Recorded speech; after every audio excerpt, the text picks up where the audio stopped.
Good afternoon everyone, कैसे हैं आप सभी। उम्मीद है कि बहुत अच्छे होंगे। सुनीता, मंजीत, अश्विनी, मोहित, सॉरी मोहिनी, शीतल, अल्पा, निर्मा, उसके बाद में यहाँ पे निर्दोष यादव, ठीक है, मोहित, योगेंद्र, पुष्पा, रेखा, आनंद, सभी को मेरी तरफ से गुड आफ्टरनून, नमस्ते, राधे राधे, राम राम, सत श्री अकाल। प्यारे प्यारे बच्चों, कैसे हैं आप सभी। उम्मीद है कि आप बहुत अच्छे होंगे और आपका रिवीजन भी बहुत अच्छा चल रहा होगा। बच्चों, आपको मैं बता दूं कि आपको पता है कि लास्ट क्लास में मैं आपको पढ़ा रही थी हुमायूं के बारे में। और हुमायूं के बारे में मैंने आपको बताया था कि उसने क्या किया था। 1531 में उसने कालिंजर अभियान किया था और कालिंजर अभियान के दौरान प्रताप रुद्र देव जी जो हैं वो वहाँ के शासक थे। और मैंने आपको बताया था कि वहां से उसको बहुत सारा धन मिला था क्योंकि उन दोनों के बीच संधि हो गई थी। हुमायूं ने बहुत जल्दी जल्दी संधि की थी। उसका कारण क्या था प्यारे बच्चे? उसका कारण था कि जो आपका कहते हैं महमूद लोदी, उसके जौनपुर आने की खबर मिल चुकी थी आपका हुमायूं को। और दूसरा जो शेर खां था, ठीक है, वो भी अपनी शक्ति को बढ़ा रहा था। मैंने आपको बताया बेटा पहले से मेरी तबीयत काफी बेटर है, बहुत सही है, ठीक है, तबीयत ठीक है मेरी। लेकिन पहले से बेटर है, लेकिन ये नहीं कह सकते कि पूरी तरीके से एकदम परफेक्ट हो गई है। तो आपको थोड़ी सी एनर्जी लग सकती है कि हाँ मैम की थोड़ी सी एनर्जी डाउन है, लेकिन आपको बिल्कुल भी यहाँ पर ये फील नहीं होगा कि हमारी क्लास में किसी कंटेंट की कमी हो रही है या मैम ने अच्छे से नहीं पढ़ाया है।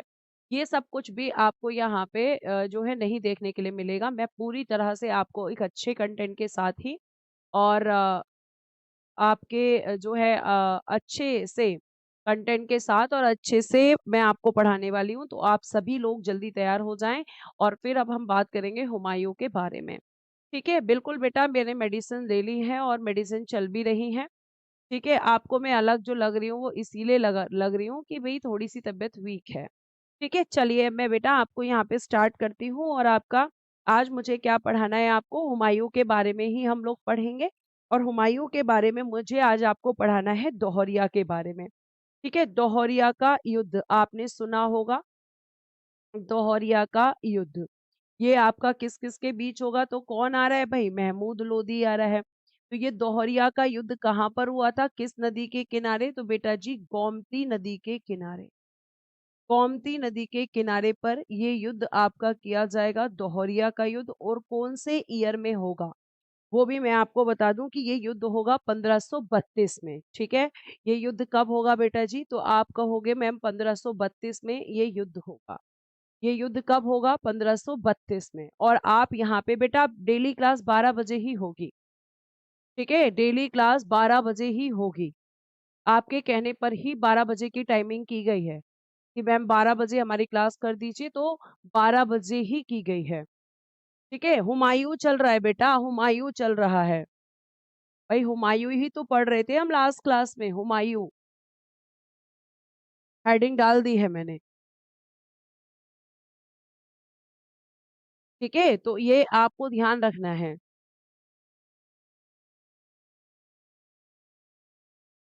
चुनार का किला भी पढ़ेंगे, चुनार का किला इसके बाद ही पढ़ेंगे, रुक जाइए। अब आप आराम से पढ़ लीजिए, मुझे कोई ये नहीं बोलेगा कि पीडीएफ से पढ़ा दीजिए कि लिख के पढ़ा दीजिए, क्योंकि पूरी क्लास खत्म होने वाली है। पीडीएफ और लिखना ही खत्म नहीं हो पाता इस क्लास के अंदर। पीडीएफ आपको मिल जाया करेगी और मैं लिख के पढ़ा दिया करूंगी ताकि सारे बच्चों की प्रॉब्लम खत्म हो जाए। जो हिंदी मीडियम वाले बच्चे हैं उनको यहाँ पे, या इंग्लिश मीडियम वाले बच्चे हैं वो पढ़ सकते हैं, आराम से पढ़ सकते हैं, हिंदी को समझ सकते हैं। लेकिन नोट्स के लिए दिक्कत है तो नोट्स के लिए आपको पीडीएफ को प्रिंट करा के दे दिया जाएगा। ठीक है, अब प्लीज इस बारे में मैं कोई डिस्कशन नहीं करूंगी और बीच में मैं कोई कमेंट भी नहीं लूंगी। ठीक है, अब यहाँ पे दोहरिया का युद्ध होता है गोमती नदी के किनारे। कब होता है? तो आप कहोगे 1532 में। ये किस किस के बीच में होता है? तो मैम एक तो यहाँ पे एक तरफ होता है हुमायूं और दूसरी तरफ होते हैं यहाँ पे अफगान। और अफगानों में कौन कौन है बेटा जी? तो अफगानों में यहाँ पे एक तो महमूद लोदी, जो कि मैंने आपको बताया था आ रहा था आपका जौनपुर में।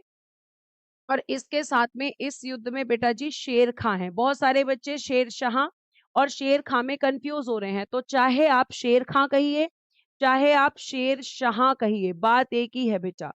शेर शाह अभी ये बनेगा, अभी बना नहीं है। शेर शाह की उपाधि ये लेगा जब ये चौसा का युद्ध जीतेगा, इसलिए इसको शेर शाह वहां से कहा जाता है।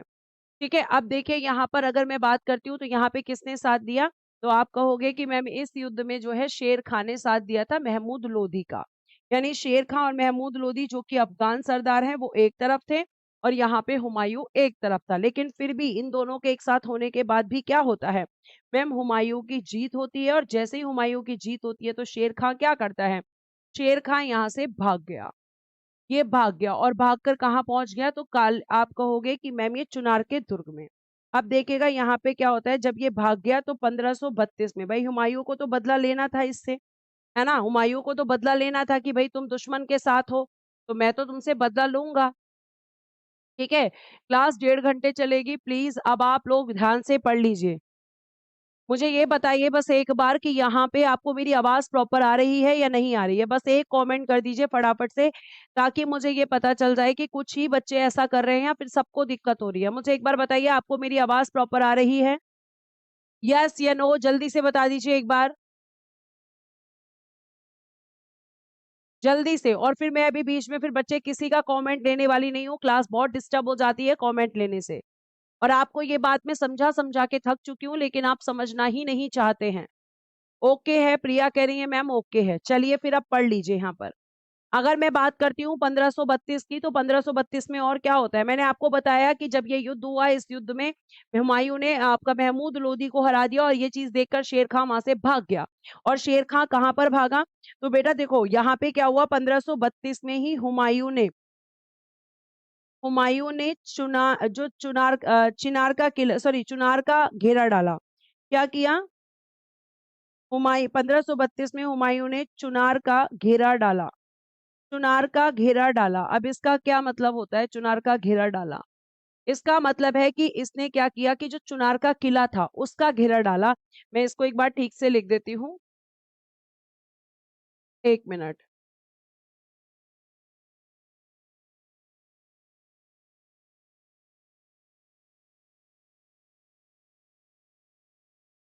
1532 में हुमायूं ने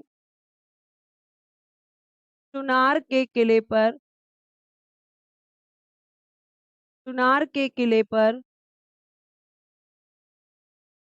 घेरा डाला।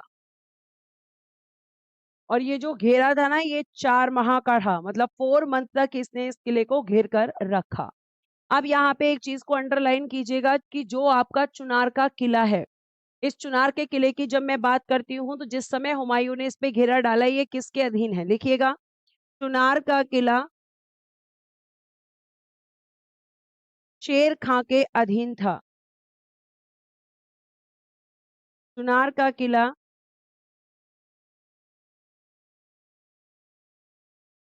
शेर खां के अधीन था जब हुमायूं ने इस पर घेरा डाला। जब हुमायूं ने इस पर घेरा डाला, यानी किसको घेरा है यहाँ पे, तो आप कहोगे मैम शेर खां को। शेर खां को 4 महीने तक यहाँ पे बंद करके उसने रखा। और मैं आपको अब ये बता दूं कि आपके दिमाग में एक क्वेश्चन जरूर आना चाहिए कि जो आपने लिखवाया है कि चुनार का किला शेर खां के अधीन था, तो शेर खां ने चुनार के किले को कब जीता था। यहीं पे मैं लिखती हूँ नीचे, इसी के नीचे, शेर खां ने 1530 में चुनार का किला जीता। चुनार का किला जीता। जीता क्या, एक तरीके से हथियाया। जैसे मान लीजिए अगर मैं चुनार के किले की बात करती हूँ बेटा जी, तो चुनार का जो किला था उस पे पहले एक शासक हुआ करता था जिसका नाम है आपका ताज खां। और ताज खां की बेटा जब मैं आपसे बात करती हूँ तो आपको ध्यान रखना है कि जो ताज खां है वो यहाँ का शासक है। और ताज खां की बहुत सारी वाइफ है, ठीक है, बहुत सारी वाइफ हैं, लेकिन उसमें से एक वाइफ है जिसका नाम है लाड़ मलिका। तो वो लाड़ मलिका से बहुत प्यार करता था और ये बात उसके बाकी बच्चों को अच्छी नहीं लगती थी कि भाई हमारी भी तो माँ है। तो ये अपने बाप ताज खां से पूछते हैं कि भाई हमारी भी तो माँ है, तुम केवल लाड़ मलिका से ही क्यों प्यार करते हो, तुमने उनसे भी तो शादी की है। और इसी चीज के लिए उसके जो पुत्र हैं उसकी हत्या कर देते हैं। और फिर ये जो शेर खां है, ये क्या करता है, ये जाकर लाड़ मलिका से शादी कर लेता है। तो इस तरीके से चुनार के किले को इसने जीता था। तो मैं आपको थोड़ा-सा और लिखवा देती हूँ यहाँ पे ताकि आपको चीज़ें याद रहें, कि जो चुनार का किला था शेर खान ने कब जीता? तो आप कहोगे 1530 में। अब कैसे जीता? तो देखो बेटा, जो चुनार का किला है, चुनार का किला, यहाँ का शासक कौन था? यहाँ का शासक ताज खां। यहाँ का शासक था मैम ताज खां। इसकी हत्या इसकी हत्या इसके पुत्रों ने कर दी। इसके पुत्रों ने कर दी।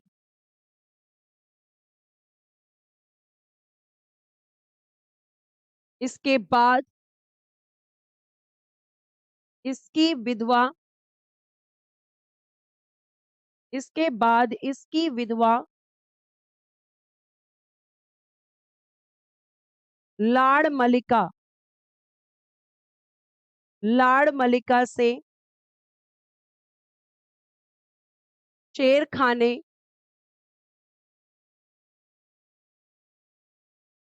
शादी कर ली।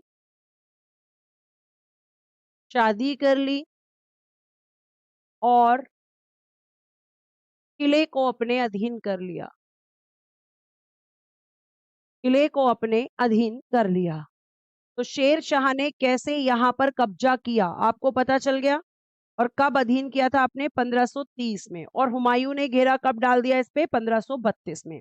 यानी जब हुमायूं ने इस किले की घेराबंदी की है, जब हुमायूं ने इस किले को घेरा है, तो यहाँ पे कौन बंद है इसके अंदर? भाई शेर खां बंद है। अब 4 महीने तक हुमायूं हटता ही नहीं है, तो शेर खां सोचता है भैया ये ऐसे जाने वाला नहीं है। ठीक है, ये तो ऐसे जाने वाला है नहीं, और अगर ये ऐसे जाएगा नहीं तो फिर क्या किया जाए भैया? तो फिर यहाँ पे शेर खान ने संधि करी। शेर खान ने कहा कि मुझे माफ कर दो, मैंने तुम्हारे खिलाफ जाकर काम किया, आज से मैं ऐसा नहीं करूंगा। तो शेर खान एक ऐसा व्यक्ति है जो समय के हिसाब से अपने चरित्र को बदल देता है। मतलब कहता है कि मैं अब तुम्हारी अधीनता स्वीकार करता हूं, मैं तुम्हारे खिलाफ जाकर कभी काम नहीं करूंगा। और तुम यहाँ पे अगर एक बात करोगे, तो यहाँ पे मैं तुम्हें ये भी बता दूं कि जब यहाँ पे शेर खान इस तरह की बातें करता है और ये कहता है कि हुमायूं मैं तुम्हारी बात का यकीन कैसे करूं, तो शेर खान कहता है कि मेरे बेटे को तुम ले जाओ, मेरे बेटे को अपने पास रख लो। तो हुमायूं उसके बेटे को लेकर जाएगा। तो अभी बेटा आपको मैं थोड़ा सा बैक लेकर जाती हूँ। जैसे मैंने आपको बताया कि शेर, जो हम एक्चुअली बात कर रहे थे वो कुछ पॉइंट पे कर रहे थे कि मैम 1532 में हुमायूं ने क्या किया है? चुनार के किले पर घेरा डाला और 4 महीने तक ये नहीं हटा। लेकिन ये चुनार का किला जो है, अगर हम बात करते हैं, अगर हम बात करते हैं बेटा, शेरशाह एक शक्तिशाली व्यक्ति है। मिस ऋषि सैनी का क्वेश्चन है कि ताज खां के पुत्रों ने कुछ नहीं किया। बेटा शेर खां एक शक्तिशाली व्यक्ति है। उसने जो है बहुत अच्छे से कब्जा किया। उसके पुत्रों को जाहिर सी बातें हराया होगा, तभी अपने अधीन किया होगा। ठीक है, तो मैंने आपको बताया कि यहाँ पर आपका जो 1532 में जो चुनार का किला हुमायूं जिस पे घेरा डाल रहा है, तो किसके अधीन है अब ये किला? तो मैम आपने बताया कि जब इसने घेरा डाला तो ये शेर खां के अधीन है। तो अब यहाँ पे 4 महीने तक ये हटता नहीं है, क्योंकि मैंने लिखा हुआ है कि 4 महीने तक इसने घेरा डालकर रखा। तो अब आगे क्या हुआ? जब हुमायूं यहाँ से हटने को तैयार नहीं था, 4 महीने हो गए, अब भैया शेर खां अंदर किले के अंदर बंद है। ठीक है, तो शेर खां समझ जाता है कि ये ऐसे जाने वाला नहीं है और शेर खां यहाँ पे हुमायूं से संधि करेगा। तो अगर मैं आपसे बात करती हूँ प्यारे बच्चे, देखना यहाँ पे क्या होता है। अगर मैं आपसे बात करूं, एक लाइन और लिखना कि चुनार का दुर्ग पूरब भारत का प्रवेश द्वार माना जाता है। चुनार का दुर्ग पूर्व भारत का पूर्व भारत का प्रवेश द्वार यानी एंट्री गेट, प्रवेश द्वार माना जाता है। ठीक है, प्रवेश द्वार माना जाता है। आगे लिखिएगा प्यारे बच्चे। शेर खान ने हुमायूं की अधीनता को स्वीकार कर लिया। हुमायूं की अधीनता को स्वीकार स्वीकार कर लिया। क्योंकि 4 महीने तक हुमायूं हटा ही नहीं, 4 महीने तो उसने अपना स्वीकार कर लिया कि भाई मैं तुम्हारे अधीन रहूंगा, और इसके अलावा तुम्हें यहाँ पे क्या किया, और स्वीकार कर लिया। और शेर खां के पुत्र कुतुब खां को, और हुमायूं ने शेर खां के पुत्र शेर खां के पुत्र कुतुब खां को कुतुब खां को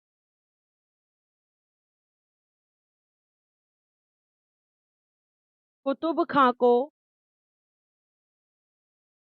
जमानत के तौर पर जमानत के तौर पर अपने पास रखा, अपने पास रखा। क्या यहाँ तक ये बात आपको समझ में आ गई?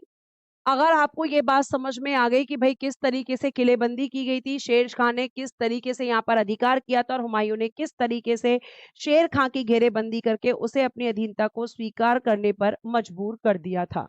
तो अब मैं आपको बता दूं कि यहाँ पे ये सब किया, और यहाँ पे करने के बाद में जो हुमायूं है वो वापस चला गया। और जब वापस गया तो कहा जाता है कि 1.5 साल तक उसने केवल आराम किया। 1.5 साल तक वो विराम अवस्था में चला गया।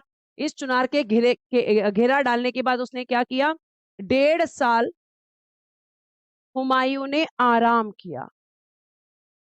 हुमायूं विराम अवस्था में चला गया, विराम अवस्था में। ठीक है, इस सिचुएशन में ये कितने साल रहा, तो मैम लगभग 1.5 साल। और इसी बीच प्यारे बच्चे इसने क्या किया, इसी बीच अगर मैं बात करती हूँ तो 1533 में दीन पन्हा पुस्तकालय की स्थापना की। दीन पन्हा पुस्तकालय की स्थापना की थी। दीन पन्हा पुस्तकालय की स्थापना की। और पता है इसने क्या किया, इसमें बहुत सारी बुक्स मंगाई जो कि आपकी ज्योतिषी से संबंधित थी। बहुत सारी बुक्स यहाँ पे इसने मंगाई, और तरह तरह की बुक्स मंगाकर उनको पढ़ने लगा। मतलब 1.5 साल तक उसने इसके बाद कोई एक्शन ही नहीं लिया। अगर आप देखोगे तो हुमायूं एक ऐसा व्यक्तित्व आपको दिखाई देगा जो समय पर कभी भी डिसीजन लेगा ही नहीं, और वो इंतजार करेगा कि जब सामने वाला मुझ पे अटैक करेगा तब मैं वापस अटैक करूंगा। और ये आपको एक जगह नहीं कई जगह दिखेगा कि हुमायूं के पास ऐसे चांसेस आए कि वो अपने दुश्मनों को खत्म कर सकता था, लेकिन उसने नहीं किया। उसके पिता ने उसको बोला था कि शेर शाह से या शेर खां से तुम हमेशा बचकर रहना, लेकिन उसने ध्यान नहीं दिया, और बार बार वो शेर खां को इग्नोर करता रहा। और यही शेर खां इसको कहाँ खदेड़ देगा, भारत के बाहर खदेड़ देगा। अभी आप देखते रहो।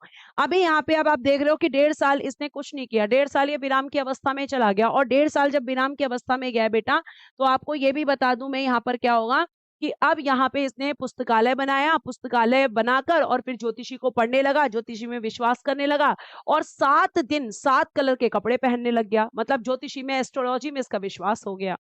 तो यहाँ पे आप ये देख रहे हो, है ना। तो हाँ बिल्कुल, जाटनी कह रही है बच्चा बेचारा थक गया, हाँ थक गया। अब यहाँ पे इस 1.5 साल के अंदर बहुत कुछ घट चुका था। क्या घट चुका मैम, जैसे अगर मैं बात करूं तो मैंने आपको बताया था कि यहाँ पर इसका एक और दुश्मन है जिसका नाम है बहादुर शाह। तो बेटा अब हम बहादुर शाह के बारे में पढ़ेंगे। इधर बहादुर शाह अपनी शक्तियों को बढ़ा रहा है। सबसे पहले लिखना बहादुर शाह कौन है मैम, ये तो ब्रैकेट में लिख लीजिएगा, रूलर ऑफ गुजरात, गुजरात का शासक है। रूलर ऑफ गुजरात, गुजरात का शासक है ये बहादुर शाह। और बेटा जब इसके बारे में हम बात कर रहे हैं तो इसने क्या किया, देखो अब यहाँ पे ये अपनी जीत जो है जीत हासिल करेगा। इसने बेटा जी 1531 की अगर मैं बात करती हूँ तो इसने जो है मालवा को जीता। उसके बाद बेटा जी 1532 में इसने रायसीन को जीता। ठीक है, रायसीन को जीता, लिख दीजिएगा रायसीन को जीता।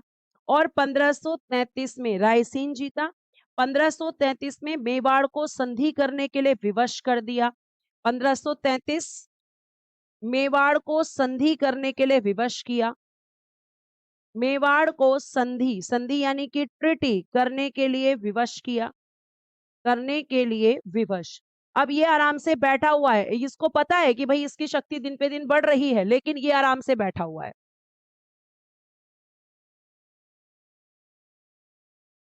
विवश किया तो ये इसकी शक्तियां क्या हो रही हैं, बढ़ रही हैं। भाई इसने मालवा पर अधिकार कर दिया, रायसीन को जीत लिया और प्यारे बच्चे इसने मेवाड़ को संधि करने के लिए 1533 में विवश कर दिया। अब मैं 1534-35 की बात करती हूँ, जब इसने चित्तौड़ पर आक्रमण किया। बेटा आपने मेरे मुंह से एक व्यक्ति का नाम सुना था जिनका नाम है राणा सांगाजी, है ना? और राणा सांगाजी के बारे में और बाबर के बारे में मैंने आपको बताया था कि एक युद्ध होता है। कौन सा युद्ध हुआ था बेटा जी? बाबर और राणा सांगाजी के बीच में, एक बार कमेंट करके बताएंगे। और मैंने आपको बताया था कि उस युद्ध के अंदर राणा सांगाजी घायल हो गए थे। उन्हीं राणा सांगाजी की पत्नी है रानी कर्णवती और उनके बेटे यहाँ पर विक्रमाजीत। जिस समय ये दोनों शासन कर रहे होते हैं तो उस समय जो है ये आपका बहादुर शाह चित्तौड़ पर आक्रमण करेगा। और चित्तौड़ पर जब बहादुर शाह आक्रमण करेगा तो वहां की जो रानी है कर्णवती, वो क्या करेंगी, हुमायूं को एक लेटर लिखेंगी, हुमायूं से मदद मांगेंगी और लेटर के साथ साथ वो एक राखी भी भेजेंगी। और कहा जाता है कि हुमायूं हेल्प करने के लिए निकलता है लेकिन हेल्प करता नहीं है, बल्कि सारंगपुर में आकर रुक जाता है। तो यहाँ पे आपको दिखेगा कि मैम यहाँ पर हमें दिखेगा, बहुत बढ़िया, यहाँ पे जिन बच्चों ने बोला है कि खानवा का युद्ध, वेरी गुड, बैटल ऑफ खानवा, शाबाश बच्चों। तो यहाँ पे आप देखोगे कि हुमायूं को लेटर लिखा, हुमायूं निकलता है लेकिन सारंगपुर में आके रुक जाता है। रुकने का कारण क्या होता है मैम? तो पता चलता है कि बहादुर शाह भी उसको एक लेटर लिख देता है और बहादुर शाह उससे कहता है कि मैं इस समय काफिरों का वध कर रहा हूँ। काफिर समझते हो किसको कहते थे? हिंदुओं को। कि मैं इस समय काफिरों का वध कर रहा हूँ और तुम मेरे रास्ते में मत आना। तो हुमायूं यहाँ पे किस चीज की तरफ जाता है? वो यहाँ पे जाता है धर्म की तरफ। जबकि उसको क्या करना चाहिए था कि भाई बहादुर शाह तो उसका दुश्मन था। बहादुर शाह जब उसका दुश्मन है तो उसको क्या करना चाहिए था? चित्तौड़ का साथ देना चाहिए था, लेकिन उसने नहीं दिया। उसने धर्म को यहाँ पर प्रायोरिटी दी, धर्म को यहाँ पर प्राथमिकता दी और बहादुर शाह को बोला ठीक है भैया तू लूट ले चित्तौड़ को। अब वो चित्तौड़ को लूट रहा है। अब जब बहादुर शाह चित्तौड़ को लूट रहा है, तब हुमायूं क्या करता है कि चित्तौड़ में उसके ज्यादातर सैनिक वहीं पे थे, उसके साथ चित्तौड़ को लूट रहे हैं। तो उसने हुमायूं ने क्या किया, उसने जो है आपका चित्तौड़ का रसद मार्ग का मतलब होता है जहां से खाने पीने का सामान जाता है, उसको बंद कर दिया, उसको ब्लॉक करवा दिया। अब बहादुर शाह की जो सेना है बेटा, वो यहाँ पर परेशान होने लग गई। और फिर यहाँ पे इसने हुमायूं ने मौका देखकर आक्रमण कर दिया बहादुर शाह के ऊपर। तो उसने फिर क्या किया, बहादुर शाह को हराया और हराने के बाद में जो है गुजरात को जीत लिया, उसके साथ साथ में चंपानेर को जीत लिया। ठीक है, ये उसने सारी जीत हासिल करी और वहां पे पूरा का पूरा जो चीजें हैं वो अपने भाई को दे दी। तो ये पूरी कहानी है यहाँ पर। मतलब अगर हुमायूं चित्तौड़ का साथ देता तो जब हुमायूं को जरूरत थी तो चित्तौड़ भी उसका साथ देता, और यही गलती करेगा वो बंगाल के केस में। ठीक है, तो अब यहाँ पे आपका अगला, आपने देखा कि बहादुर शाह अपनी शक्तियों को बढ़ा रहा है, बढ़ाता चला जा रहा है। और फिर उसने क्या किया, लिखिएगा यहाँ पर 1534-35 में आपका चित्तौड़ अभियान। अब आप क्या लिखोगे? चित्तौड़ अभियान, चित्तौड़ अभियान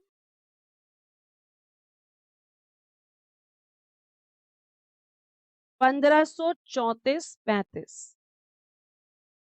अब यहाँ पे चित्तौड़ अभियान किसने किया है? ये क्या पढ़ रहे हैं हम? बहादुर शाह। बहादुर शाह ने यहाँ पर अभियान किया है, चित्तौड़ अभियान। और जब इसने अभियान किया है बेटा जी, तो आपको मैं बता दूं यहाँ पे रानी कौन है? रानी कर्णवती। कर्णवती किसकी वाइफ है? ये राणा सांगाजी की। राणा सांगाजी के पुत्र हैं यहाँ पर। राणा सांगा के, राणा सांगा जी के पुत्र जिनका नाम है विक्रमाजीत। क्या नाम है? विक्रमाजीत। विक्रमाजीत।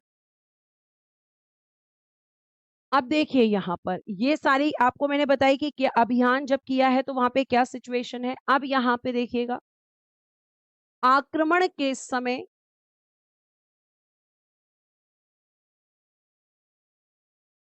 रानी कर्णावती ने, रानी कर्णवती ने हुमायूं को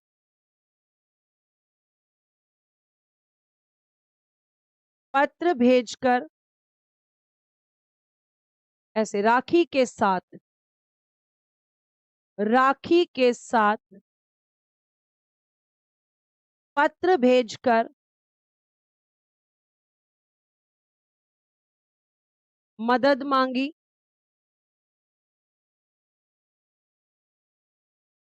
मदद मांगी, मदद मांगी, लेकिन उसने मदद नहीं की,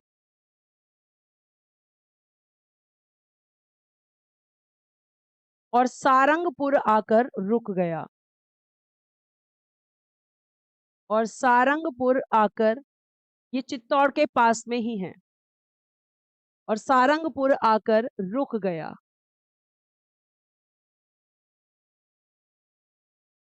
क्योंकि बहादुर शाह ने भी,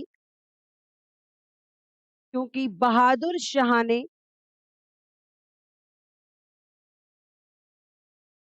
ने भी हुमायूं को पत्र लिखकर कहा, लिखकर कहा कि मैं अभी काफिरों का वध कर रहा हूं, अभी काफिरों का वध कर रहा हूं।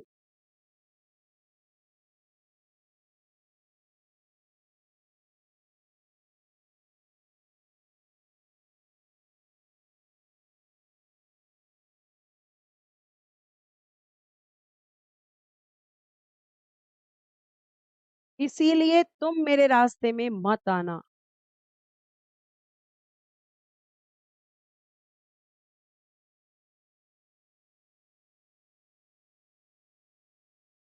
ठीक है, इसीलिए तुम मेरे रास्ते में मत आना। तो ये कारण था कि हुमायूं कहाँ आकर रुक गया, सारंगपुर। सारंगपुर में आकर रुक गया प्यारे बच्चे। और सारंगपुर में जब ये रुका हुआ है तो ये भी इंतजार कर रहा है, और ये भी एकदम से हमला करेगा। अब देखो यहाँ पे इसने क्या किया, आपको दिख रहा है कि यहाँ पे तो मैम इसने धर्म का साथ दिया। ठीक है, इसको पता है कि बहादुर शाह इसका दुश्मन है, लेकिन फिर भी इसने उसकी बात मानी और इसने जो है चित्तौड़ को मदद नहीं दी थी। अब यहाँ पे क्या हो रहा है, बहादुर शाह ने क्या किया, बहादुर शाह ने चित्तौड़ को लूटा। बहादुर शाह ने चित्तौड़ की लूट की, चित्तौड़ की लूट की। और जब यहाँ पे ये लूट में बिजी है तो इसकी ज्यादातर सेना इसी लूट में इसके साथ है। और बहादुर शाह का यहाँ पे एक तोपची है जो कि हुमायूं के साथ मिल जाएगा अभी जाकर, जिसका नाम है रूमी खां। इसी की मदद से तो इसने इस चित्तौड़ को जीता है, रूमी खां की मदद से, क्योंकि तोपची मतलब तोप का यूज किया इसने यहाँ पर।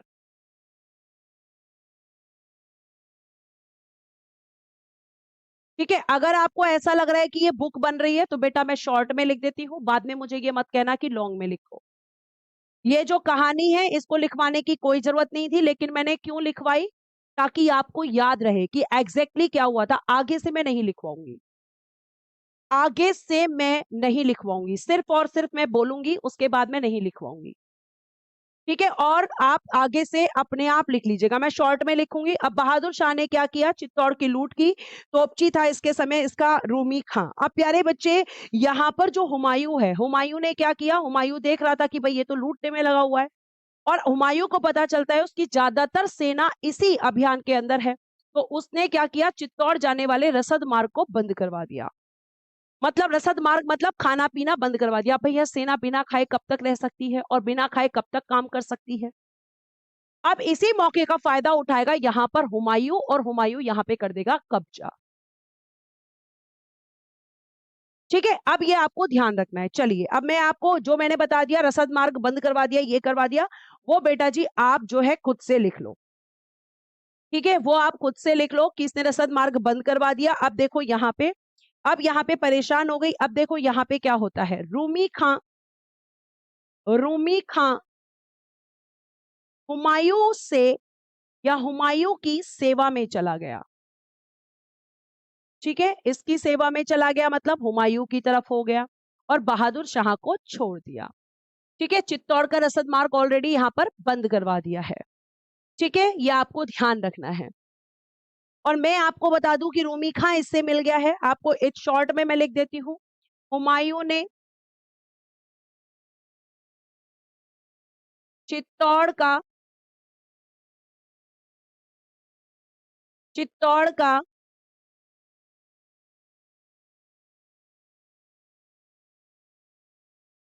चित्तौड़ का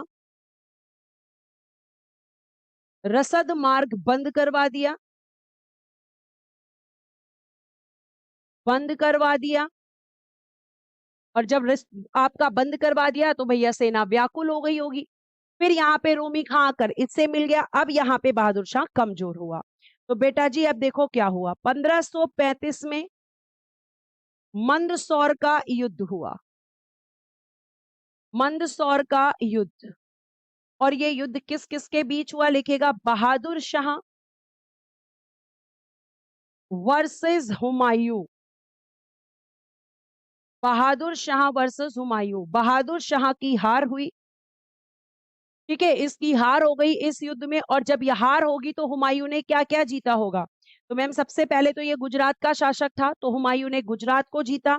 उसके अलावा हुमायूं ने प्यारे बच्चे मांडू तथा चंपानेर को, जहां पर बहादुर शाह ने अपनी सारी संपत्ति रखी हुई थी, तो हुमायूं की क्या हुई, जीत। और इस जीत में इसने क्या किया, गुजरात जीता, गुजरात, मांडू और चंपानेर जीता, और चंपानेर जीता। ये सब हुमायूं ने इस युद्ध में जीत लिए। और जब यहाँ पे जीत हासिल कर ली तो भैया यहाँ का मैंने आपने बताया था कि हासिल करने के बाद जीत अपने भाई को यहाँ की जिम्मेदारी दे दी थी। उसने क्या किया, मालवा और गुजरात का, मालवा और गुजरात का, मालवा और गुजरात का गवर्नर अस्करी, कौन है, इसका भाई है, अस्करी को नियुक्त किया। अस्करी को नियुक्त किया मतलब इसकी जिम्मेदारी इसको दे दी कि भैया तू संभाल। ठीक है, अब इसने तो जिम्मेदारी दे दी, लेकिन अस्करी अच्छा शासक थोड़ी है, अस्करी को एक अच्छा व्यक्ति थोड़ी है। मतलब अस्करी आप देखोगे कि यहाँ पे जितनी आसानी से इसको गुजरात मिल गया उतनी आसानी से इसके हाथ से निकल गया। कहा जाता है, इतिहासकार कहते हैं कि हुमायूं को गुजरात एक फल की तरह मिला था, कि फल मिल गया और खा लो। लेकिन यहाँ पे जब आप देखोगे कि हुमायूं को जितनी आसानी से ये मिला उतनी आसानी से इसके हाथ से भी निकल गया। देखो अगली लाइन में वही लिखने वाली हूं। तो मालवा और गुजरात का गवर्नर इसने किसको नियुक्त किया था, अपने भाई को दिया था, अस्करी इसका भाई है। लिखिएगा आगे, किंतु, किंतु बहादुर शाह ने, बहादुर शाह ने, किंतु बहादुर शाह ने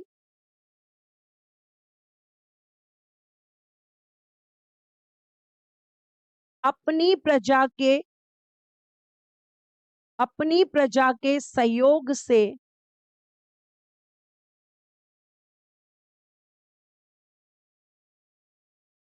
इसे पुनः प्राप्त कर लिया, इसे पुनः प्राप्त कर लिया। यानी दोबारा किसका कब्जा हो गया, बहादुर शाह का। जितनी आसानी से मिला उतनी ही आसानी से हुमायूं ने इसको खो दिया। अब यहाँ पे ये सारी बातें हो गई, अब शुरू होगा शेर खां।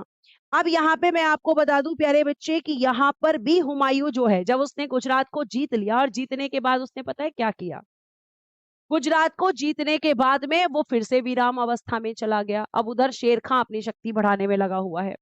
अब शेर खां जब अपनी शक्ति बढ़ाएगा, देखिएगा ये हुमायूं आराम बहुत करता था, है ना, थक बहुत जल्दी जाता था। अब यहाँ पे क्या होगा, अब यहाँ पे आप देखोगे कि शेर खां की हम बात करेंगे। शेर खां नामक व्यक्ति, जो कि इसका एक और दुश्मन है शेर खां।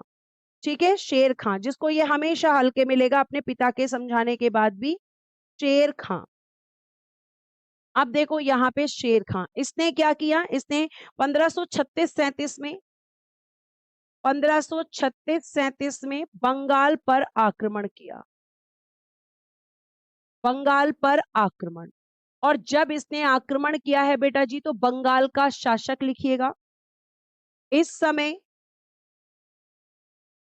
और ये भी हुमायूं से मदद मांगेगा, इस समय बंगाल का शासक। लेकिन हुमायूं इसको भी इस समय पर मदद नहीं करेगा, इसे बाद में होश आता है चीजों का।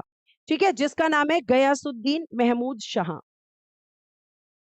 गयासुद्दीन महमूद शाह, गयासुद्दीन महमूद शाह। इसने हुमायूं से मदद मांगी,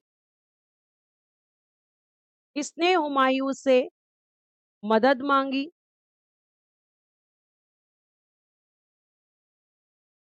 लेकिन हुमायूं ने मदद नहीं की। लेकिन हुमायूं ने मदद नहीं की।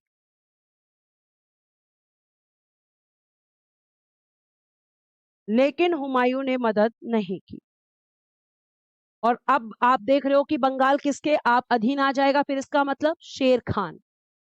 किसके अधीन आ जाएगा? शेर खान। तो ये आपको ध्यान रखना है। अब इसके बाद में प्यारे बच्चे, अब यहाँ पे हुमायूं देख रहा है कि शेर खान अपनी शक्तियों को बढ़ा रहा है, इसको कंट्रोल करना बहुत जरूरी है। तो अब हुमायूं क्या करेगा? फिर से शेर खान पर हमला करेगा। लेकिन जब गयासुद्दीन ने मदद मांगी तब हुमायूं ने मदद नहीं दी। ठीक है, तब हुमायूं ने मदद नहीं दी। लेकिन अब क्या करेगा? अब हुमायूं को दिख रहा है ना, हुमायूं वेट करता था कि कब यहाँ पे शक्तिशाली व्यक्ति आएगा और कब उसके बाद में मैं उसको जो है, अब यहाँ पे जब शेर खान ने बंगाल पर कब्जा किया तो सबसे पहले देखो 1537-38 में हुमायूं ने हुमायूं ने चुनार के किले पर घेरा डाला। चुनार के किले को घेरा, ठीक है, या दोबारा घेरा ऐसा कह सकते हैं। चुनार के किले को, या ऐसे लिखना, चुनार के किले पर दूसरा घेरा डाला। दूसरा घेरा डाला और उसे जीत लिया। और उसे जीत लिया। किसके अधीन था ये? मैम शेर खां के। ठीक है, अब की बार इसने जीत लिया। पहली बार ये संधि करके चला गया था, लेकिन इस बार इसने क्या किया? नहीं, इस बार तो मैं जीतूंगा। और इसमें इसका साथ किसने दिया था? इसमें हुमायूं का साथ रूमी खां ने दिया। इसमें हुमायूं का साथ रूमी खां ने दिया। भाई रूमी खां एक तोपची है, तो तोप खाने का प्रयोग किया। ठीक है, अब यहाँ पे इसने जीत लिया तो शेर खां की शक्ति को कम करने की कोशिश कर रहा है अभी ये, क्योंकि शक्ति उसकी बढ़ चुकी है, वो देख रहा है। और उसके बाद यहाँ पे अब क्या हुआ? यहाँ पे इसने इसको जीत लिया। अब प्यारे बच्चों आपको ये भी बता दूं कि इसने यहाँ पे जब इसको जीता तो दूसरा घेरा ये कहा जाता है कि जो इसने डाला था वो 6 माह का। अगर मंथ कभी पूछ ले 6 माह कहा जाता है लगभग, कहीं कहीं 8 माह भी आपको लिखा हुआ मिल जाएगा। तो ये दूसरा घेरा इसने कितने महीने का डाला है? 6 महीने का डाला है। उसके बाद में प्यारे बच्चे अब इसने इसको तो जीत लिया, अब किसको जीतना है इसे? उसके बाद 1539 में बंगाल को जीता। बंगाल को जीता किसने? हुमायूं ने। भाई 38 में इसको जीत लिया और 1539 में बंगाल को जीता। ठीक है, और बंगाल को जीता। और बंगाल की राजधानी क्या है? गौड़। बंगाल की राजधानी क्या है? गौड़। राजधानी गौड़ पर अधिकार किया। अधिकार, और इसका नाम रख दिया बेटा जी जन्नतावाद। इसका नाम बदलकर क्या कर दिया? अधिकार कर लिया। यहां लिख देती हूं, अधिकार कर लिया। और इसका नाम, और इसका नाम जन्नताबाद रखा। और इसका नाम जन्नताबाद रखा। अब बात आती है कि शेर खां कहां चला गया। तो देखो अब शेर खां का आपको एक कितना गंदा व्यक्तित्व मैं आपको बताने वाली हूँ। जन्नताबाद किसका नाम रखा है? ये क्वेश्चन पूछा जा सकता है। तो हुमायूं ने मैं बंगाल को जीता और उसकी राजधानी गौड़ पर अधिकार करके उसका नाम जन्नताबाद रख दिया। और बेटा जी जो शेर खां है ये कहाँ भाग गया? शेर खां रोहतासगढ़ के किले में चला गया। शेर खां, अब इसकी हम बात करते हैं, ये कहाँ चला गया? ये शेर खां रोहतासगढ़ चला गया। अब देखो यहाँ पे रोहतासगढ़, आपने पढ़ा होगा कि रोहतासगढ़ किले की जो स्थापना की है वो शेर शाह ने की है, जो कि एक गलत फैक्ट है। जो कि एक गलत फैक्ट है।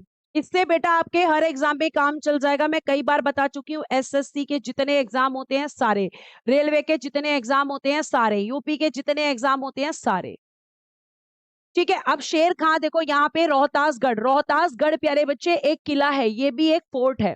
और मैं आपको बता दूं कि इसकी स्थापना शेर खान ने नहीं की थी। ये गलत लिखा हुआ है, बहुत सारी किताबों में लिखा हुआ है कि शेर खान ने की थी। अब यहाँ पे होता क्या है कि जब शेर खां को दिखता है कि भाई हुमायूं तो बंगाल की तरफ भी आ रहा है और बंगाल को भी वो जीत लेगा, तो उसे कहीं ना कहीं क्या करना था, और जहां उसकी फैमिली सुरक्षित थी, जिस जो चुनार का किला था वो भी आपका हुमायूं ने जीत लिया, तो उसे अपनी फैमिली को सुरक्षित करना था। तो उसने क्या किया कि यहाँ पे रोहतासगढ़ के एक शासक है जिनका नाम है चिंतामणि। ठीक है, रोहतासगढ़ के शासक कौन है, तो आप कहोगे मैम चिंतामणि है। और चिंतामणि, बेटा रुक जाओ, अभी यादव 1539 चल रही है, बंगाल अभियान के लिए आ चुका है ना हुमायूं, अब वापस दिल्ली जाएगा तो चौसा का युद्ध होगा। सुन तो लो बेटा, बात खत्म थोड़ी हो गई है। आप बीच में ही बोलने लगते हो कि मैम 1539 में तो चौसा का युद्ध हुआ था, तो बेटा 1539 पूरा एक साल होता है, और एक साल में कई युद्ध लड़े जा सकते हैं।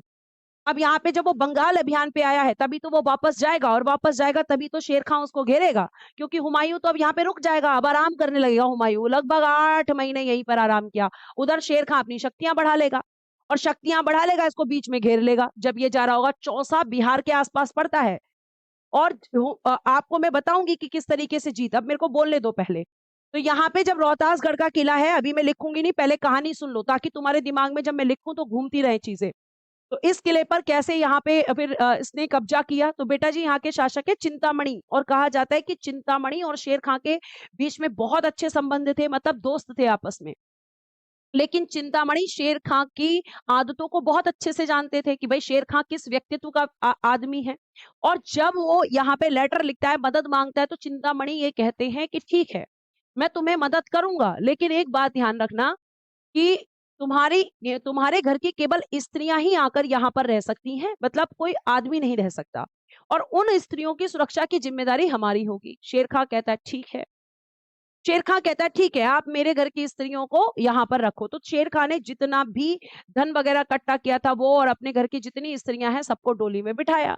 लेकिन आपको मैं बता दूं कि डोली में केवल स्त्रियों को नहीं बिठाया, बल्कि उसने पीछे डोलियों में जो है अपने सैनिकों को बिठा दिया, उनको भी बिठा दिया वहां पर। और अब जब जैसे दरबार में एंट्री हो रही है डोलियों की, तो वहां चेकिंग हो रही है, तो शुरू की डोलियों में कौन थी, महिलाएं। तो सैनिकों ने सोचा कि सब महिलाएं ही हैं, लेकिन सैनिकों ने पीछे की डोलियों को चेक नहीं किया, और उसमें कौन थे, बहुत सारे सैनिक थे। अब अंदर एंट्री हो जाती है, और पीछे से शेर खां बहुत सारे सैनिकों के साथ जाकर वहां पे हमला कर देता है, और अपने ही दोस्त चिंतामणि जिसने उसकी मदद की थी उनको खत्म करके और वहां पे अधिकार कर लेता है। तो ऐसा है शेर खान, ऐसा है शेर शाह सूरी। ये बहुत महत्वाकांक्षी व्यक्ति था, इसको दोस्ती वोस्ती ये सब कोई मतलब नहीं था। इसको किसी भी तरीके से राजा के पद पर जाना था। तो सोच के देखिए कि जिस दोस्त ने मदद की, उसी दोस्त की पीठ में इसने क्या भोंक दिया, खंजर। इसी को तो कहते हैं पीठ पे वार करना। अब यहाँ पे क्या होगा, शेर खां हुमायूं से बदला लेने के लिए बैठा हुआ है, और ये धीरे धीरे क्या करेगा, अपनी शक्तियों को बढ़ाएगा, क्योंकि हुमायूं ने तो गौड़ पर अधिकार कर लिया। अब हुमायूं 8 महीने तक यहीं पे रहेगा, और जब शेर खां अपनी शक्तियां बढ़ा लेगा उसी बीच में। और जब हुमायूं वापस जा रहा है 8 महीने का, यहाँ पे अगर मैं बात करूं, तो मैंने आपको बताया कि जब वो वापस जाएगा तो बीच में ही शेर खां, बिहार के पास में एक स्थान पड़ता है चौसा, वहीं पे घेर लेगा, हुमायूं को घेर लेगा। और बता दूं, जिस समय ये युद्ध होगा उस समय जो है, कहा जाता है कि वहां की जो बिहार की जलवायु थी उसके बारे में शेर खां तो जानता है, लेकिन हुमायूं को नहीं पता था। और उस समय पर बाढ़ आ रही थी नदियों में, ठीक है, बाढ़ आ रही थी नदियों में। तो यहाँ पे जब युद्ध होगा तो गंगा और कर्मनाशा नदी के बीच में ये युद्ध होगा, चौसा का युद्ध। तो हुमायूं की जो सेना है और जो खुद हुमायूं है, वो गंगा नदी में कूदकर अपनी जान बचाएंगे, और फिर वहां पे हुमायूं की जान को बचाएगा निजाम भिश्ती। हुमायूं जैसे तैसे आगरा पहुंचेगा। अब वो जब वहां पे आगरा से, मतलब आगरा जा रहा होता है, तो फिर से आपका जो है कन्नौज या बिलग्राम का युद्ध होगा 1540 में। और इस युद्ध में शेर खां भारत के बाहर खदेड़ देगा हुमायूं को। हुमायूं इधर उधर भटकता रहेगा, भटकाव भरा उसका जीवन रहेगा। उसी बीच उसकी शादी होगी, फिर अकबर का जन्म होगा। ठीक है, उसके बाद में वो अपने भाइयों से बदला लेगा, क्योंकि भाई भी इस पूरे बुरे समय में भाई भी साथ नहीं देंगे। तो ये आपको ध्यान रखना है बच्चे, ये आपको ध्यान रखना है कि हुमायूं ने बहुत सारी गलतियां की भाई, जो उसके दुश्मन थे। जैसे उसने बंगाल का साथ नहीं दिया, जैसे उसने चित्तौड़ का साथ नहीं दिया, तो अगर वो देता, तो आज जब उसको मदद की जरूरत थी तो उसको भी मदद मिलती ना, लेकिन उसने किसी को मदद नहीं दी। ठीक है, तो ये आप जो बोल रहे हो, ये जो आप मैं आपको बता रही हूँ चीजें, ये क्वेश्चंस बनते हैं। ये समझ तभी विकसित होगी जब आप चीजों को समझोगे और उसके बाद लिखोगे। तो आप पहले टीचर को बोलने का मौका दिया करो। ये नहीं कि मैम ये हो गया, मैम वो हो गया, मैम किताब लिखवा दी, मैम आज हाथ से पढ़ा दिया, मैम आज पीडीएफ से पढ़ा दिया। मैं आपको कैसे भी पढ़ाऊं, लेकिन मैं अपनी पूरी कोशिश ये करती हूँ कि बच्चे के दिमाग में मेरी पढ़ाई हुई चीजें फिक्स हो जाएं। अब एक कहानी की तरह तुम सारा देखोगे ना, हुमायूं का जीवन काल तुम्हें कहानी की तरह रट गया होगा। और मैं लास्ट में एक पूरी कहानी सुनाऊंगी तुम्हें, अब पढ़ लो आगे की बात। तो यहाँ पे रोहतासगढ़ का किला है, ये यहाँ पर चला गया। रोहतासगढ़ के किले को इसने किस तरीके से जीता मैं आपको बता चुकी हूँ।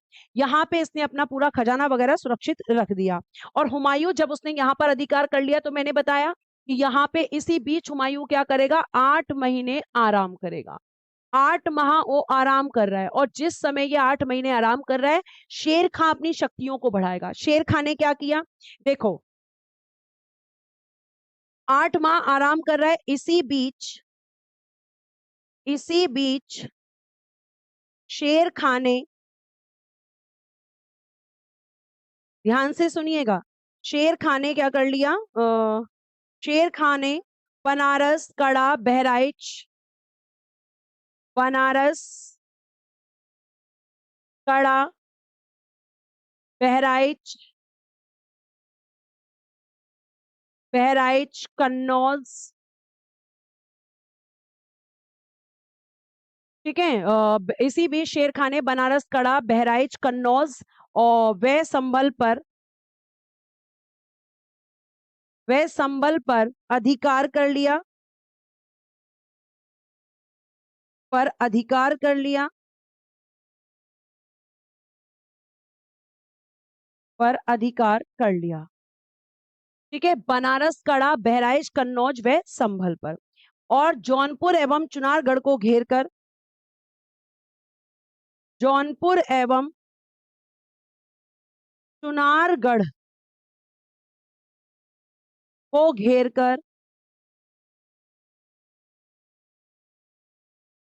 घेर कर, दिल्ली से, ओ सॉरी, आगरा से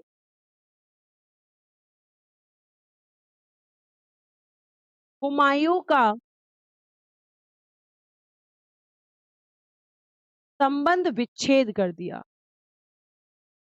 मतलब हुमायूं का आगरा के साथ संबंध जो है वो बीच में ही कट कर दिया। क्योंकि आप देखोगे तो कन्नौज कहां पर पड़ता है, आगरा से पहले पड़ता है। जैसे ये आपका कन्नौज है, फिर यहाँ पे आगरा है, और फिर यहाँ पे दिल्ली है। तो इसने कन्नौज पर अधिकार कर लिया। अब यहाँ पे कनेक्टिविटी तो कट गई हुमायूं की। जब उस पर आफत आएगी तो हुमायूं मदद ही नहीं मांग पाएगा, क्योंकि बीच में शेर शाह बैठा हुआ है। और अब आप बोलोगे कि मैम आगरा से मदद नहीं मिलेगी तो दिल्ली से तो मिलना चाहिए। तो यहाँ पे दिल्ली से भी उसको मदद नहीं मिलेगी। क्यों नहीं मिलेगी, क्योंकि एक और कांड हो चुका है। वो जब यहाँ पे बंगाल विजय के लिए आया, तो वो दिल्ली की जिम्मेदारी किसे देकर आया, देखो लिखिएगा। यहाँ पे क्या हुआ दिल्ली में, हिलदा हिंदाल ने शेख बहलोल की,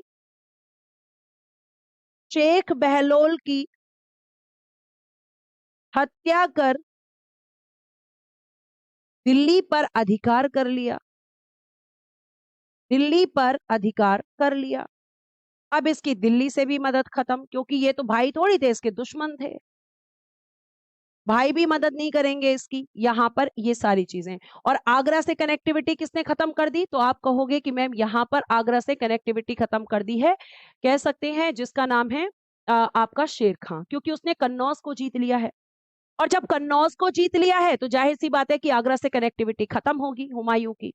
तो अब यहाँ पे हुमायूं को पूरी तरीके से इसने घेर लिया, और उसको पता है कि अब हुमायूं कहीं से भी मदद नहीं ले सकता, क्योंकि दिल्ली में जो शेख बहलोल था, उसको हुमायूं बिठाकर आया था कि जब तक मैं बंगाल अभियान से वापस ना आ जाऊं तुम यहाँ पर रहोगे। लेकिन इसके भाई ने शेख बहलोल की हत्या कर दी और खुद गद्दी पर बैठ गया, और इसके भाइयों ने कोई मदद नहीं की थी। ठीक है, इसके भाइयों ने कोई मदद नहीं की बेटा। अब यहाँ पे ये सारी चीजें हो गई। अब हुमायूं की विराम अवस्था खत्म हुई, उसे होश आया, तो उसने क्या करना कि यहाँ पे दिल्ली वापस जाते समय, अब देखो क्या होगा। उसे खबर मिलती है कि ऐसे ऐसे दिल्ली की गद्दी पर वो बैठ गया है। तो दिल्ली वापस जाते समय 1539 में चौसा का युद्ध होगा।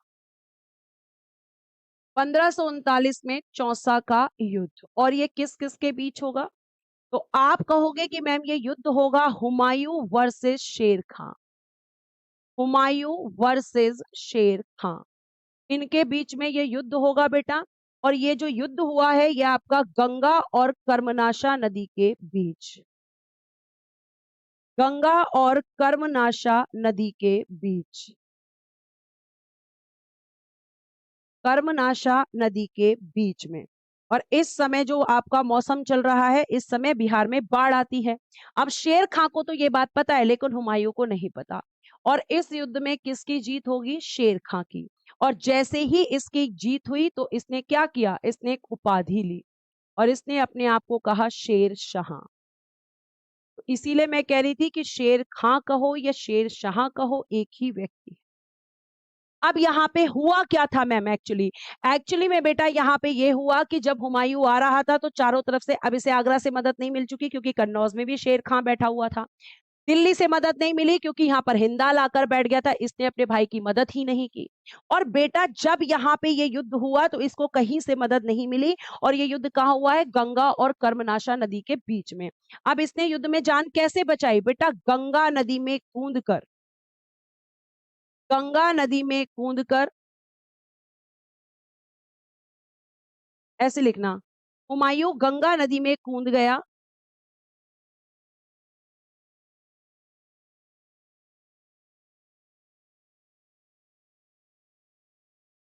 अपनी जान बचाने के लिए, अपनी जान बचाने के लिए हुमायूं गंगा नदी में कूद गया, गंगा नदी में कूद गया और यहां पर उसकी जान निजाम भिश्ती, निजाम भिश्ती याद रखना, निजाम भिश्ती ने बचाई, निजाम भिश्ती ने बचाई। और प्यारे बच्चे, हुमायूं की जब इसने जान बचाई तो हुमायूं ने कहा कि तुम मुझसे मांगो, क्या मांगते हो? तो निजाम भिश्ती ने कहा कि जब भी तुम्हें अपना साम्राज्य वापस मिल जाए तो मुझे एक दिन का बादशाह बना देना, मुझे एक दिन का राजा बना देना। तो कहा जाता है कि ये निजाम भिश्ती, इसे क्या किया था? हुमायूं ने एक दिन का राजा बनाया, हुमायूं ने एक दिन का राजा बनाया इसको, इसकी इच्छा के अनुसार बनाया। और इसी में आपका निजाम भिश्ती ने चमड़े के सिक्के चलवाए, राजा बनाया। और निजाम भिश्ती ने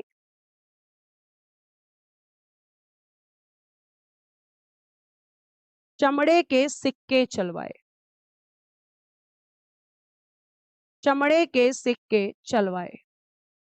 यानी हुमायूं ने अपना प्रॉमिस पूरा किया था, हुमायूं को जब दोबारा साम्राज्य मिला था तब।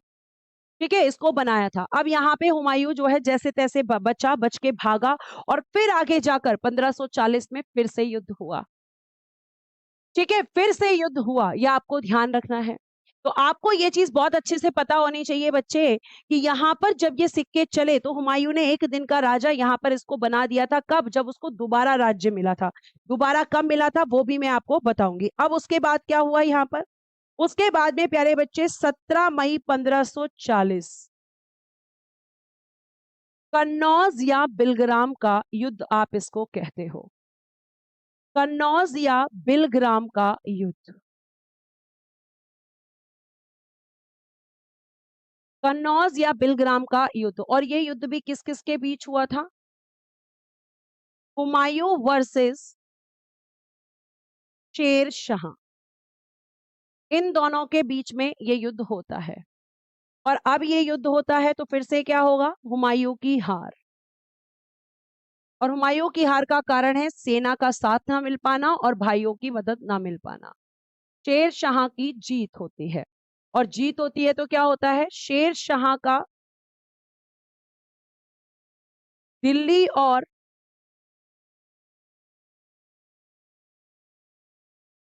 दिल्ली और आगरा पर अधिकार हो गया, अधिकार हो गया। और इस तरह और इस तरह दूसरे अफगान वंश की स्थापना हुई। ये था आपका कन्नौज या बिलग्राम का युद्ध। ठीक है, आप यहाँ पे ये देखोगे कि भैया ये युद्ध हो गया, युद्ध के बाद में अब क्या हुआ, दूसरे अफगान वंश की स्थापना हो गई। और प्यारे बच्चे, अगर हम यहाँ से बात करते हैं तो हुमायूं कहा जाता है कि काफी समय तक ऐसे ही भटकता रहा। अब मैं एक बार ऐसा करती हूँ कि आंखें आप भी अपनी बंद करो और मैं भी, और पूरी इस स्टोरी को एक बार हम रिवाइज कर लेते हैं क्या था। हुमायूं का जीवन शुरू होता है, हुमायूं के पिता का नाम बाबर होता है। हुमायूं जब गद्दी पर बैठता है तो उसके सामने चैलेंजेस होते हैं।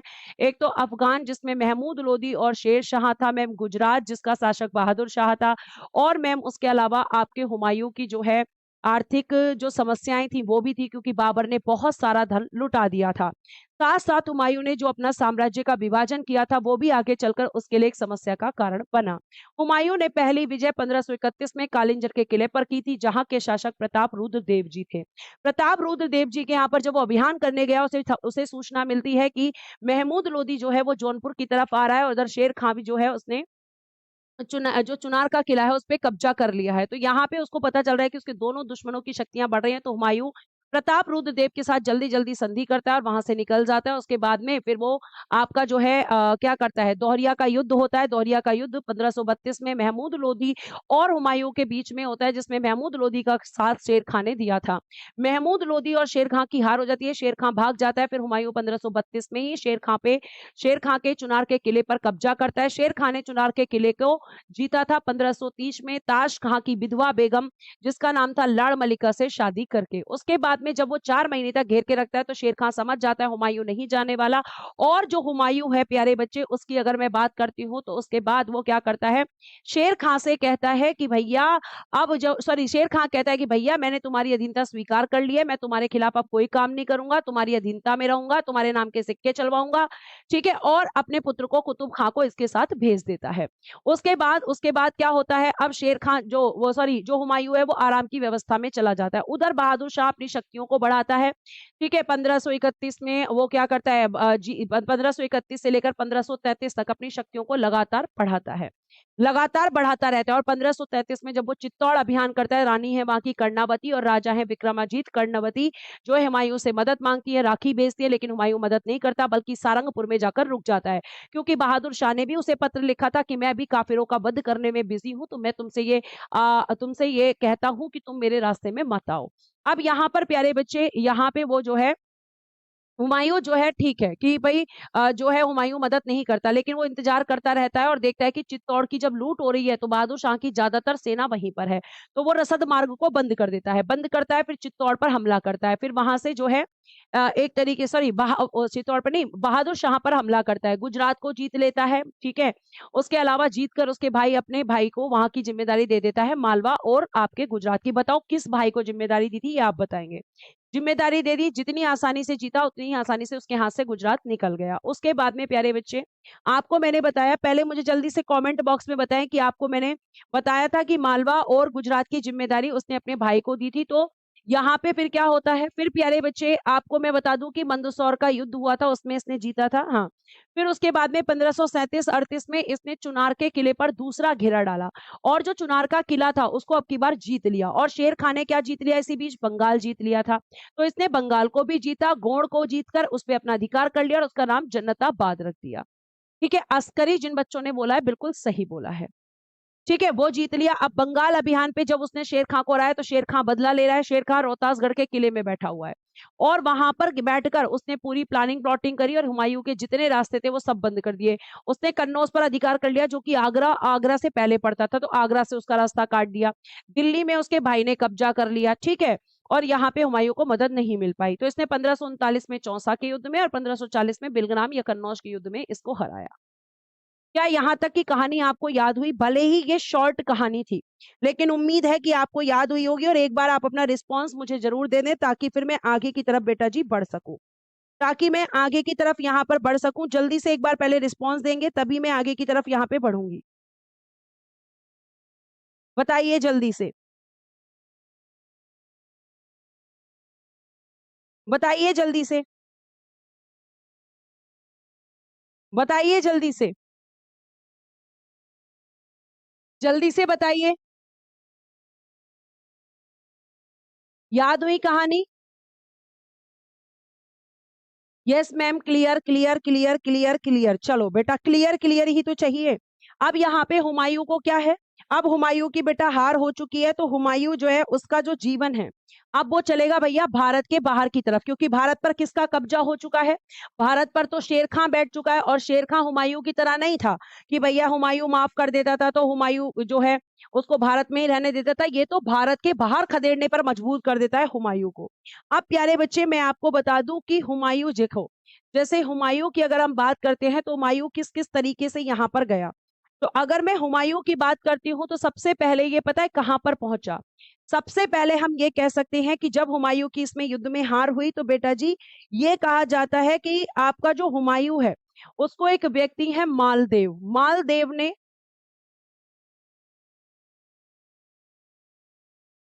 मालदेव ने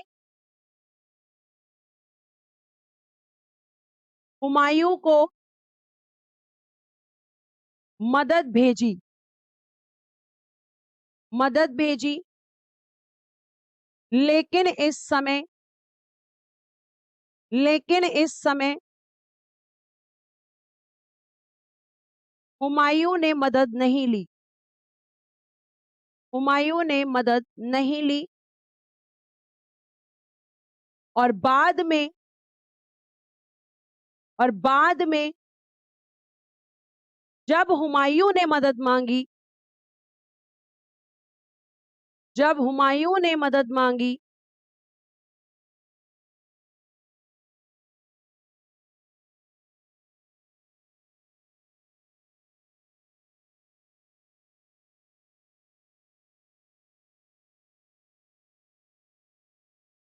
जब हुमायूं ने मदद मांगी,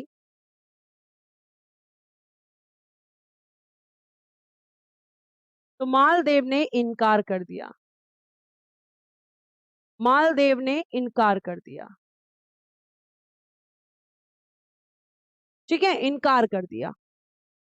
तो आपको बता दूं कि भारत के बाहर जाने से पहले मालदेव ने हुमायूं को मदद के लिए ऑफर किया था, लेकिन हुमायूं ने उसकी मदद को ठुकरा दिया। और जब हुमायूं ने मालदेव से मदद मांगी थी, तो मैं आपको बता दूं कि यहाँ पर मालदेव ने सहायता के लिए मना कर दिया था। और हुमायूं ने कब मदद मांगी? हुमायूं ने मदद मांगी थी 1542 में, यानी 2 साल बाद। और मालदेव ने कब हेल्प दी थी? 1540 में, जीतने के बाद।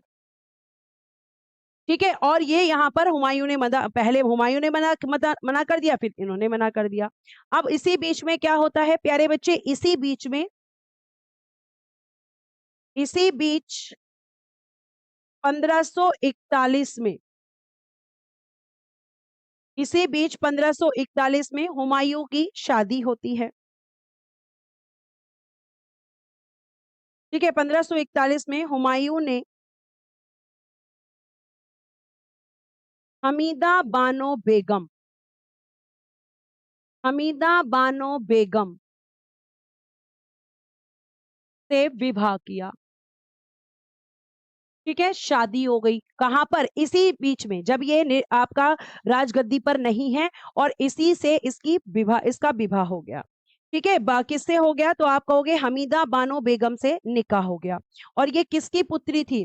तो मीर अली अकबर जामी की पुत्री, मीर अली अकबर जामी की पुत्री, जामी की पुत्री। और ये जो मीर अली अकबर जामी है, ये पता है कौन है? हिंदाल के आध्यात्मिक गुरु, हिंदाल के गुरु लिख लो बस, इतना इनफ है। और हिंदाल कौन है? हुमायूं का भाई। तो इन्हीं की पुत्री से इसने शादी कर ली, जिनका नाम है मीर अली अकबर जामी। ठीक है। अब प्यारे बच्चे, आपने सुना होगा कि हमीदा बानो बेगम, इनको और क्या कहते हैं? मरियम मकानी। मरियम मकानी इन्हीं को कहा गया। अब शादी हो गई तो 1542 में अकबर का जन्म होगा। शादी हो गई, 1541 में शादी हुई, नेक्स्ट लिखिएगा 1542 में अकबर का जन्म हो गया। 15 अक्टूबर 1542 को, 15 अक्टूबर 1542 को अकबर का जन्म, अकबर का जन्म हुआ, जो आप इसके बाद पढ़ेंगे। ठीक है, अकबर का जन्म। अब क्वेश्चन आता है कि अकबर का जन्म कहां पर हुआ था। तो बेटा आपको मैं बता दूं, अकबर का जन्म जो हुआ है उसका उसका नाम है अमरकोट के, अमरकोट के परमार वंश के राजा राणा वीरसाल के महल में, राणा वीरसाल के महल में। ये क्वेश्चन बेटा जी पूछा जाता है, यहां अकबर का जन्म होता है। तो परम आपके अमरकोट के परमार वंश के राजा राणा वीरसाल के यहां पर अकबर का जन्म हुआ था। ठीक है, उसके बाद प्यारे बच्चे अगर हम आगे बात करते हैं तो इसको क्या करना था। अब यहाँ पे बच्चे आपको मैं बता दूं कि ये अब यहां से कहां चला गया। तो ये आप लिखेगा 1544 में भारत छोड़कर, भारत छोड़कर फारस यानी कि ईरान चला गया। ठीक है, और यहां पे शासक है, लिखिएगा ईरान के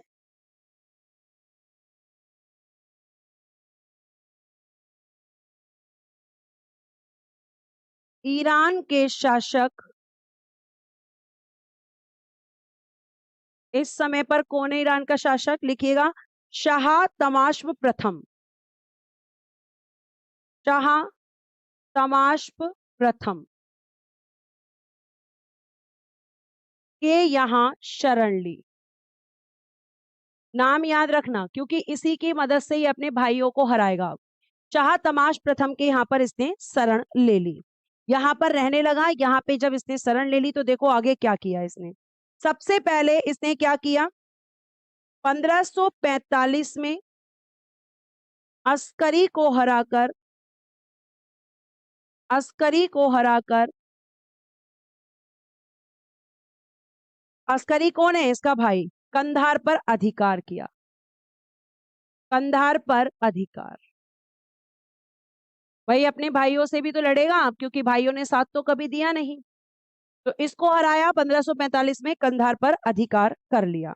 उसके बाद बेटा जी 1547 में कामरान को हराकर, कामरान को हराकर काबुल पर अधिकार कर लिया, काबुल पर अधिकार। ये हो गया। ये किसके, अब इसकी क्या हो रही है? ये वापसी होगी अब धीरे धीरे।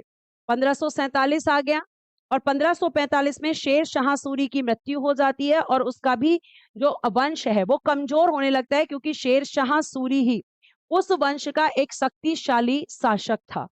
लेकिन जब शेर खां की मृत्यु हो गई तो कब हुई है शेर खां की मृत्यु? 1545 में, और ये बात हुमायूं को पता चल चुकी थी। ठीक है, और ये जो कामरान है, इस कामरान ने पता है क्या किया था कि हुमायूं इस पे हमला ना करे, इसलिए कामरान ने जो अकबर है उसको किले की दीवार पर टांग दिया। तो इसने कामरान को अंधा करवा दिया हुमायूं ने। अब देखो यहाँ पे आगे हम बात करते हैं। अब देखिएगा यहाँ पर एक और चीज ध्यान रखना कि दो भाइयों को तो इसने हरा दिया। अब जो काबुल जीता है, काबुल जीतते समय हिंदाल की मृत्यु हो गई, जीतते समय हिंदाल की मृत्यु हो गई। ये बात भी आप ध्यान रखना, हो सकता है आपसे पूछा जा सके। अब हुमायूं की भारत में वापसी करवाएंगे बेटा। ठीक है, अब यहाँ पे ये सारी चीजें हुई, इसने अपने भाइयों को भी यहाँ पे हरा दिया। अब उसके बाद में लिखेंगे यहाँ पे एक हेडिंग देना, भारत वापसी, भारत में वापस आएगा हुमायूं। और जब ये भारत में वापस आएगा तो मैं आपको ये भी बता दूं यहाँ पे कि सबसे पहले हुमायूं ने क्या किया, 1554 में हुमायूं ने जो है 1554 में ईस्वी में 1554 ईस्वी में पेशावर आया। पेशावर उस समय भारत में ही पड़ता था।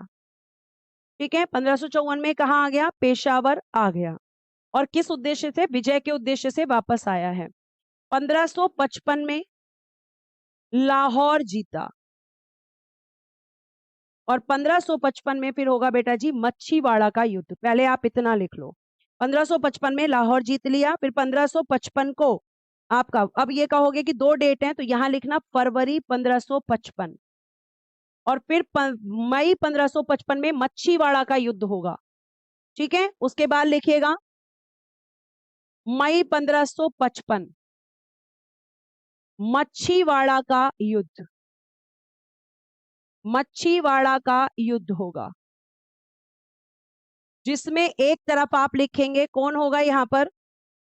एक तरफ होगा सिकंदर शाह सूर। लिखिएगा यहां पर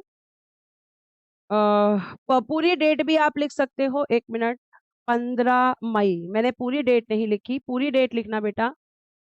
15 मई 1555 मच्छीवाड़ा का युद्ध। मच्छीवाड़ा का युद्ध हुआ। ठीक है, ये लिखिएगा आप। किस किस के बीच में ये युद्ध हुआ? तो आप कहेंगे हुमायूं वर्सेस ततार खां और हैयत खां। ततार खां और दूसरा था हैयत खां। कौन थे ये? सिकंदर शाह सूर के सेनापति। सिकंदर शाह सूर के सेनापति। ठीक है, ये हो गए। और बेटा जी इसमें किसकी जीत हुई? हुमायूं की जीत हुई। और हुमायूं जो जीत रहा है ये बैरम खां की वजह से जीत रहा है। बैरम खां कौन है? तो जब ये ईरान गया था तो वहीं पे जिस शासक के से इसने शरण ली थी वहीं पे इसे बैरम खां मिलता है। और अब लास्ट युद्ध आपको पता है कौन सा होगा मच्छीवाड़ा के युद्ध में? युद्ध के बाद बताइए किस युद्ध के बाद ये क्वेश्चन पूछा जाता है कि किस युद्ध से हुमायूं की भारत में वापसी हुई थी? तो बताइए कौन सा युद्ध होगा? तो मैम अब होगा सरहिंद का युद्ध। ये कब होगा? ये भी 1555 में, 22 जून 1555 बेटा। और यहां पर हुआ है सरहिंद का युद्ध। और ये जो सरहिंद का युद्ध होगा ये किस किस के बीच हुआ है मैम? तो आप कहोगे कि ये भी होगा हुमायूं वर्सेस, और अब डायरेक्टली यहां पर आएगा सिकंदर शाह सूरी। सिकंदर शाह सूरी। और इस युद्ध में भी क्या होगी? हुमायूं की जीत होगी। और जैसे ही जीत होगी बेटा जी इसका कब्जा आगरा और दिल्ली पर हो जाएगा। तो हुमायूं की यहाँ पे हम कहते हैं जीत होती है, सिकंदर शाह सूर की जो है हार हो जाती है। और लिखिएगा इसी जीत के साथ हुमायूं का हुमायूं का भारत और दिल्ली पर अधिकार, सॉरी, आगरा और दिल्ली पर अधिकार हो गया। आगरा और दिल्ली पर अधिकार हो गया। दिल्ली पर अधिकार हो गया। और बेचारा अब ज्यादा टाइम तो रह नहीं पाएगा, 1556 में इसकी मृत्यु हो जाएगी। तो आप देख रहे हो कि यहाँ पे हुमायूं का जो जीवन है कैसा जीवन है? लड़खड़ाता सा जीवन है। पूरी जिंदगी स्ट्रगल ही करता रहा, भागता ही रहा, कभी कहीं भागा कभी कहीं भागा, बेचारा कभी शांति से रह ही नहीं पाया। अब यहाँ पे क्या हुआ? 1556 में दीन पन्हा पुस्तकालय की सीढ़ियों से गिरकर, दीन पन्हा पुस्तकालय की सीढ़ियों से गिरकर मृत्यु हो गई। सीढ़ियों से गिरकर मृत्यु हो गई, डेथ हो गई। ठीक है, ये भी आप ध्यान रखेंगे। आपका ज्यादा दिन रह भी नहीं पाया। अब क्या हुआ प्यारे बच्चे कि जब ये मरा तो ब्रैकेट में लिखना 17 दिन मरने की खबर को गुप्त रखा गया। खबर गुप्त मतलब सीक्रेट रखा गया कि हुमायूं की मृत्यु हो गई है। ये दिन 17 दिनों तक ये चीज बाहर नहीं आने दी। और हुमायूं का हम शक्ल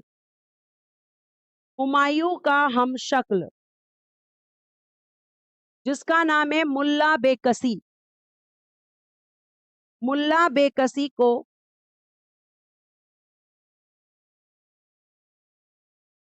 हुमायूं का हम शक्ल मुल्ला बेकसी को क्या किया गया? हुमायूं की जगह बिठाया गया। छुपाकर क्यों रखा मैम? क्योंकि बेटा जी बहुत सारे दुश्मन होते हैं और इन्हें यहाँ पर क्या करना पड़ता है, उसके बाद इन्हें यहाँ पर लड़ना पड़ता है। तो हुमायूं की खबर को गुप्त रखा गया, लेकिन गुप्त रहेगी नहीं, क्योंकि यहाँ पे एक व्यक्ति है आपका जो है, उसके बारे में आपको पढ़ाऊंगी मैं। हेमू, हेमू इस बात का पता लगा लेता है। अब जाहिर सी बात है, ये मर गया तो इसका मकबरा कहाँ पर है? इसका मकबरा मैम दिल्ली में है, ध्यान से सुनिएगा। फिर उसका जो मकबरा है, इसकी अगर हम बात करते हैं तो निर्माण, तो आप कहोगे कि निर्माण कार्य शुरू हुआ था 1565 में। कब शुरू हुआ? 1565 में। और प्यारे बच्चे 1572 में बनकर तैयार हुआ। निर्माण किसने कराया था? हाजी बेगम, हाजी बेगम, या कई जगह आपको इसका नाम लिखा मिलेगा बीगा बेगम, बीगा बेगम। ठीक है, इसने निर्माण करवाया था। अब बात आती है कि जो ये इसका मकबरा है, जो ये टॉम्ब है, इसकी अगर हम बात करते हैं तो वास्तुकार कौन था, आर्किटेक्ट कौन था इसका? तो लिखिएगा Mirach Mirza Geass, Mirach Mirza Geass, ये इसका आर्किटेक्ट था, वास्तुकार था। और बेटा जी ये जो मकबरा है, इसको पता है क्या कहा जाता है? मुगलों का कब्रिस्तान। क्यों कहते हैं? क्योंकि ज्यादातर मुगलों की कब्र इसी के आसपास देखने के लिए मिलेगी, मुगलों का कब्रिस्तान। उसके अलावा अगर मैं आपको बात करूं तो इसे यूनेस्को में कब शामिल किया गया? यूनेस्को में शामिल हुआ 1993 में। ये पहला उद्यान मकबरा था, पहला उद्यान मकबरा, मुगल शैली में निर्मित, मुगल शैली में निर्मित, मुगल शैली में निर्मित है। ठीक है, ये ध्यान रखेंगे। अब आगे आते हैं, इसके ऊपर एक बुक लिखी गई है जिसका नाम है हुमायूं नामा।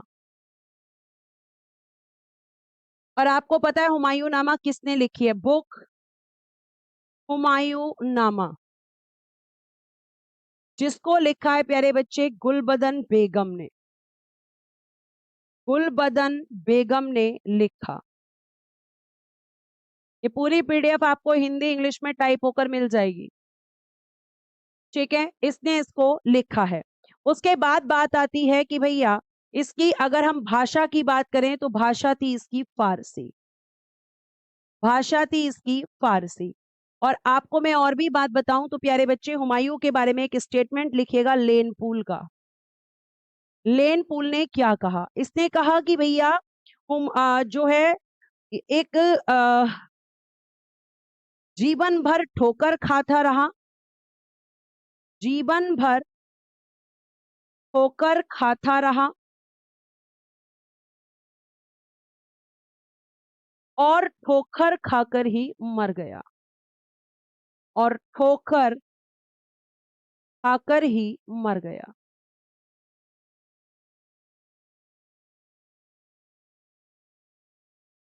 ठीक है, ये किसके बारे में है? तो मैम ये जाहिर सी बात है कि हुमायूं के बारे में है, कि जीवन भर ठोकर खाता रहा और अंत में जीवन भर में ठोकर तो इसने खाई और मृत्यु भी इसकी ठोकर खाकर ही हुई, क्योंकि दीनपला पुस्तकालय की सीढ़ियों से ये गिर गया था। और कल हम क्या पढ़ेंगे? कल पढ़ेंगे हम शेर शाह सूरी। तो ये आपका बेटा पूरा हुमायूं, जो कि मैंने हाथ से लिखकर आपको बताया, समझाया। और अब आप मुझे बता दो कि हुमायूं को उसका राज्य जो है वापस कैसे मिला। हुमायूं को उसका राज्य जो है वो किस युद्ध के बाद वापस मिला? ये आज की क्लास का लास्ट क्वेश्चन है। आज हम इतना रखते हैं और कल मैं आपको पढ़ाऊंगी शेर शाह सूरी, फिर मैं आपको पढ़ाऊंगी अकबर, उसके बाद फिर मैं आपको यहाँ पर अकबर के बाद में देखो बादशाह, है ना, तो अकबर के बाद कौन आएगा? जहांगीर आएगा, फिर शाहजहां आएगा, फिर औरंगजेब आएगा। और जैसे ही हम ये मुगल वंश खत्म करेंगे, फिर मैं आपको विजयनगर साम्राज्य, बहमनी साम्राज्य कराऊंगी, और उसके बाद सीधा मॉडर्न हिस्ट्री में एंट्री कर जाऊंगी। ठीक है, मजा आ गया? चलो, बहुत अच्छी बात है। Thank you so much, bye bye, take care and good day everyone. जय हिंद, जय भारत। हंसते रहो, मुस्कुराते रहो, हमेशा खुद रहो, खुश रहो। बहुत बढ़िया, सरहिंद के युद्ध के बाद, वेरी गुड बच्चों।